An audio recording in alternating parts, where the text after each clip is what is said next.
Bienvenue pour un nouvel épisode de Serial pour 2024, dernier mois, le mois de décembre. Donc comme chaque mois, on va s'intéresser aux photos prises le mois précédent ou éditées le mois précédent, et on commence directement avec du film.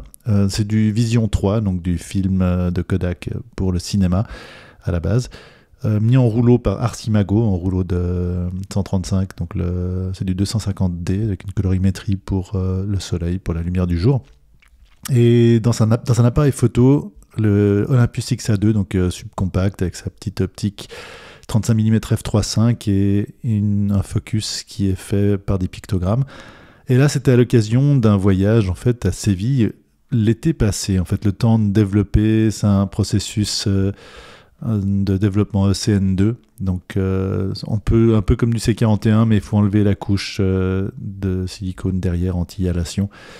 Donc voilà, c'est pour ça que j'ai mis du temps à le développer. Et donc deux premières images. Première image à gauche, c'est dur de savoir s'il y a vraiment une photo ou c'est juste la lumière qui rentre au début du rouleau. Mais j'aimais bien ce rendu, ces couleurs, cette chaleur. Ou à droite, là on a vraiment une photo, donc ça c'est à travers un hublot. C'était en descendant, donc je pense très tôt le matin, en descendant en direction Séville. Les deux photos qui suivent, voilà. Donc un film qui a vraiment des caractéristiques de couleur que j'aime beaucoup, malgré la problématique du développement qu'on peut maintenant faire chez soi ou dans son labo avec des chimies qu'on trouve qui sont plutôt simples maintenant. Ça reste quelque chose de compliqué à développer, en tout cas pour moi. Donc là c'était développé et scanné par Arcimago. Et voilà, deux images de Séville avec ses couleurs chaudes, ce détail. Cette optique aussi du XA2 que j'aime beaucoup, qu'on trouve aussi, une optique qu'on trouve aussi dans le XA3. Voilà encore deux autres images. Les deux premières images, l'image était en ville et une image à droite venant du centre d'art contemporain andalou. Ici, on est aux alentours en fait, du centre contemporain andalou, avec ces couleurs de ciel, cette chaleur par le film, cette colorimétrie assez particulière, mais... et ce rendu que j'aime vraiment beaucoup, cette série des Olympus XA. On change, on passe à totalement autre chose et de quelque chose de plus récent. Donc ça c'est en Islande, on est sur la péninsule d'Alpha Tannes.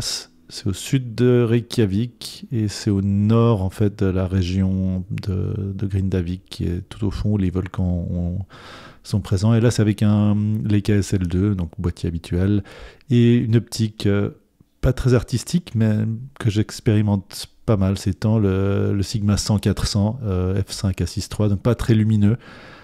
Si comme moi vous avez des capteurs qui sont un petit peu propres, pas très propres, que vous ne nettoyez pas très souvent avec de la poussière, on arrive vraiment à des ouvertures où on va se retrouver avec de la poussière visible sur le capteur. Mais hormis cela, puis une profondeur de champ qui est moyenne. Hormis ça, une optique qui est super intéressante, on voit à gauche là, au 100 mm, avec cet ancien volcan au loin, ou simplement au 400 depuis le même endroit. Ça ouvre des possibilités en tout cas de composition assez particulières. Et utilisé de manière plus intéressante, le rendu optique est vraiment... Sigma fait vraiment des optiques modernes qui sont, que ce soit dans leurs différentes gammes, artistiques ou non, il y a vraiment des caractères très différents. Là c'est pas dans la série artistique, c'est plutôt technique, moderne, mais on voit à gauche, donc là on est toujours de Alpha Tannes avec une vue sur une maison en fait du bord de l'océan avec l'avant-plan, on voit que l'océan est déjà gelé, l'eau glacée et pour le coup glacée. Ou à droite, ça c'est une vue vers le nord, moins 400 mm du phare de Grotta Island qui est à l'ouest de Reykjavik sur le comté de Seltjarnarnes. Avec le mont Esja derrière. Voilà.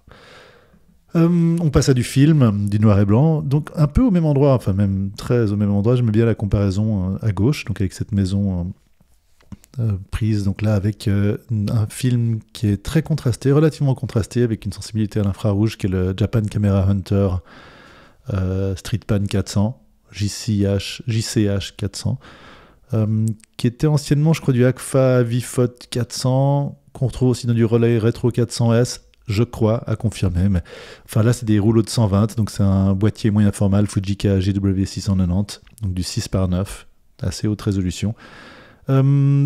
Du film un peu expiré malgré tout, Mais bon, on voit vraiment ce rendu très différent entre les couleurs qu'on avait auparavant avec le Sigma et le SL2 et cette image-là à gauche avec cet avant-plan de l'océan glacé.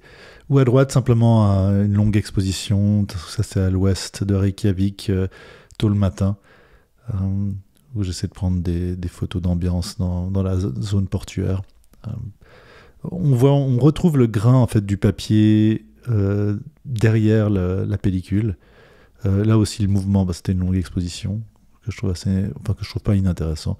J'expérimente un petit peu avec ce grand format, mais on fait pas beaucoup de clichés avec un rouleau de 120. À nouveau 2 images de ce même film avec le même appareil, avec le mont Essia à gauche de nuit, avec une prise de vue sans pied, donc avec un peu de mouvement. Vraiment des longues expositions, je sais pas du tout combien, là, je répertorierai pas trop. Ou à droite, on voit que cette optique aussi sur le Fujica GW690 est assez intéressante, avec ce gravier à l'avant-plan, gravier noir qui ressort, et à l'arrière-plan une de ces maisons islandaises des années 50, je pense, 60, avec la surprojection aussi de ce papier qui est derrière le film qui donne cette texture. Voilà, on change d'endroit, d'appareil, toujours au nord, en Islande. Là, c'est la ville de Selfoss, une de ces petites villes du sud-ouest de l'Islande, par un jour extrêmement froid. Donc là, on est, je pense, au début d'après-midi, avec déjà le coucher de soleil. Pas très nombreuses heures de grand jour. Mais voilà, avec ces reflets dans les maisons, ces constructions... cette rivière qui est à 3/4 gelée avec une sorte de pseudo-banquise. Je sais pas comment on appelle ces grandes zones de glace en fait qui flottent. Et ces ambiances vraiment de ville nordique.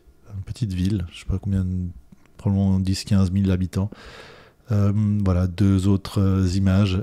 Donc là, c'était comme auparavant des images prises avec un objectif ancien. Je suis en train de tester le Jupiter 8, en train de finir un peu le test. Ça fait des années que j'utilise cette optique. C'est un 50 mm f2. Et là, sur le boîtier SL2. Vraiment des ambiances assez particulières. Encore ici, des détails de cette petite ville. Quand on sort un petit peu de l'axe principal, avec cette lune au loin. Et voilà. De nuit, même appareil, même objectif. De nuit, là, c'est 2 clichés d'un même pont. C'est un pont qui traverse cette rivière qu'on voyait, qui était gelée avant. Je trouve intéressant aussi, il y a certaines optiques qui, je trouve, donnent vraiment des effets très intéressants de nuit, de par le bokeh, mais aussi par la manière dont les hauts contrastes font des flares, les images fantômes aussi. Voilà, 2 angles un peu différents qui donnait bien, je trouve, cette ambiance gelée de nuit. Alors, j'ai fait pas mal de photos ce mois-ci. Là, on passe même endroit, même moment. J'avais un autre appareil, le Leica M240. Donc, c'est un boîtier qui commence à être ancien, télémétrique M, avec ici une optique Leica 35 mm f2 Summicron. Une construction optique assez ancienne. C'est pas un des récents, un des objectifs récents. Donc, on voit qu'il y a pas mal de vignettage déjà. Et un rendu intéressant, assez Summicron, habituel, classique. À nouveau cette rivière avec cette glace au centre, cette ambiance assez particulière de ville du Nord. Et là, donc 2 images où je compare à droite, comme j'avais l'opportunité de voir ces 2 appareils, le côté plus chaud de l'optique Jupiter 8, donc à droite, 50 mm f2, ou ce Summicron 35 mm de Leica, plus froid, plus... Ouais, vraiment, je trouvais intéressant là, de mettre côte à côte. Déjà, ça donne une idée de pourquoi... Moi, j'ai de la peine avec le 35 mm, mais pourquoi c'est important de choisir correctement son champ en fait, d'acquisition, donc sa focale. Et la différence qu'il peut y avoir effectivement avec des types de constructions optiques différentes. Voilà encore 2 exemples, même système. À droite, le 50 mm Jupiter et le Summicron à gauche. Ça vous donne une idée vraiment de la différence de ce qui en ressort. Première partie pour ce mois-ci. Voilà, si vous avez des questions, suggestions, propositions, n'hésitez pas, comme toujours. Et on s'attrape plus tard dans le mois pour la deuxième partie.